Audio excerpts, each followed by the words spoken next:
Libres al Sol. Mi nombre es Francisco Mina y este es un podcast de filosofía, arte y educación.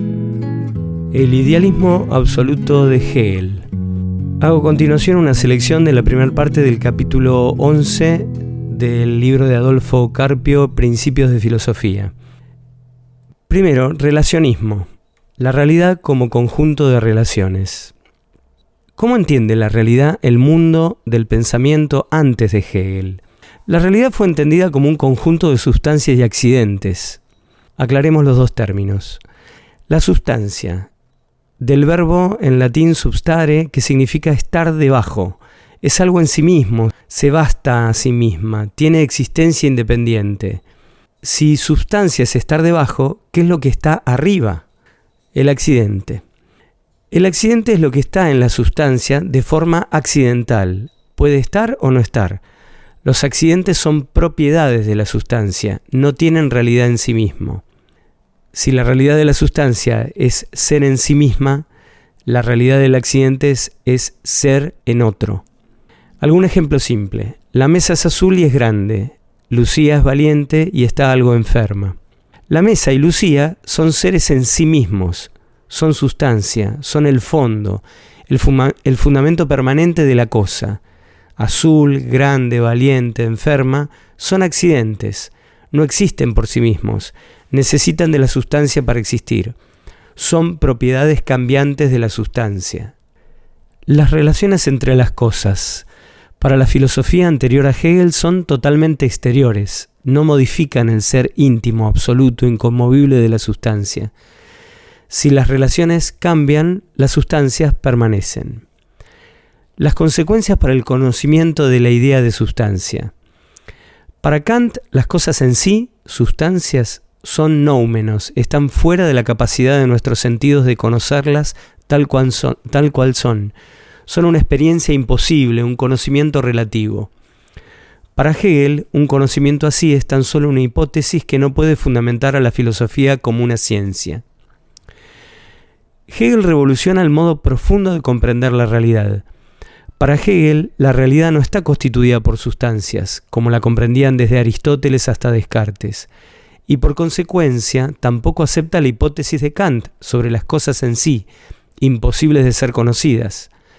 Hegel va a abandonar la categoría de sustancia, aquello que es en sí mismo, entenderá a la realidad como un conjunto de relaciones. Reemplazará el sustancialismo por el relacionismo. Las cosas o sustancias solo constituyen el aspecto inmediato y abstracto de algo que luego, en su concreción, se desplegará como una trama de relaciones. Para Hegel, la sustancia no explica la realidad concreta.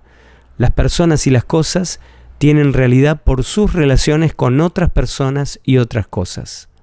Si perdiéramos la relación con nuestra época, no somos de ningún siglo ni año, y la relación con otras personas de referencia, nuestros padres, hijos, hermanos, amigos, la relación con los lugares donde nacimos, donde vivimos, nuestra lengua, nuestras costumbres, nos esfumaríamos como algo inexistente. Tampoco las cosas tienen sentido propio fuera de sus relaciones recíprocas. Llegamos entonces a un primer enunciado de la filosofía de Hegel.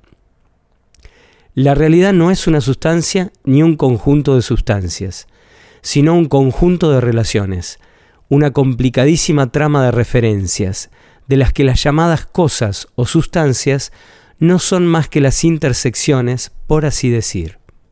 Nos metemos ahora en el segundo punto de este apunte, que es dialéctica.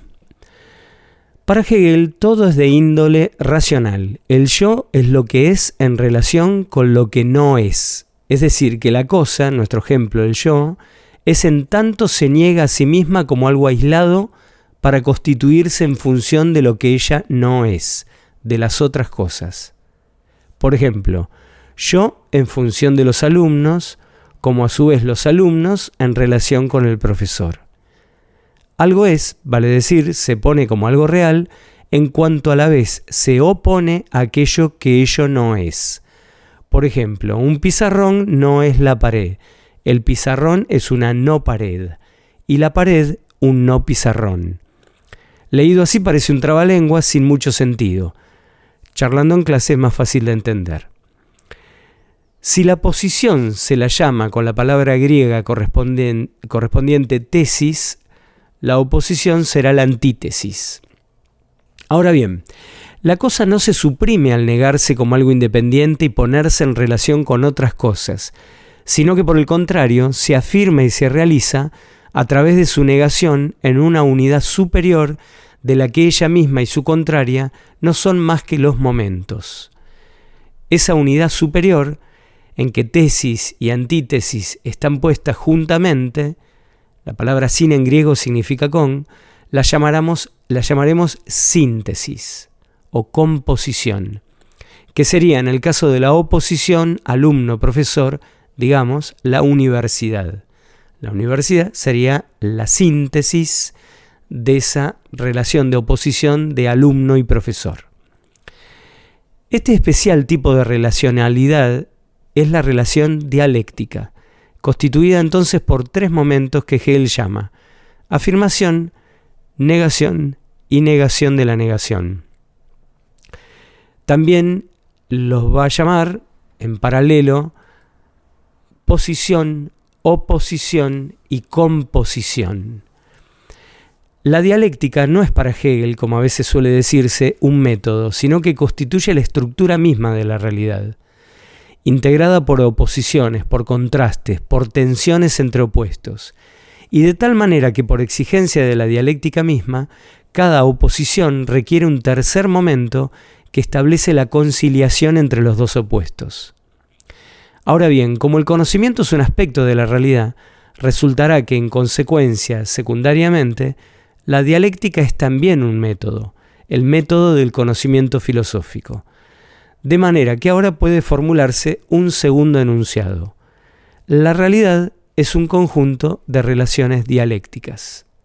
Hasta aquí el texto, muy breve, del idealismo absoluto de Hegel, donde planteamos fundamentalmente cómo entiende Hegel la realidad como un conjunto de relaciones y la característica de estas relaciones como relaciones dialécticas. Es un poco cerrado, creo, escucharlo así, pero bueno, por lo menos una ayuda para acompañarlo con el texto, que tiene algún mapa conceptual que yo elaboré que puede ayudar bastante a poder entender este punto bastante oscuro de la filosofía, pero increíblemente atractivo. Que anden bien.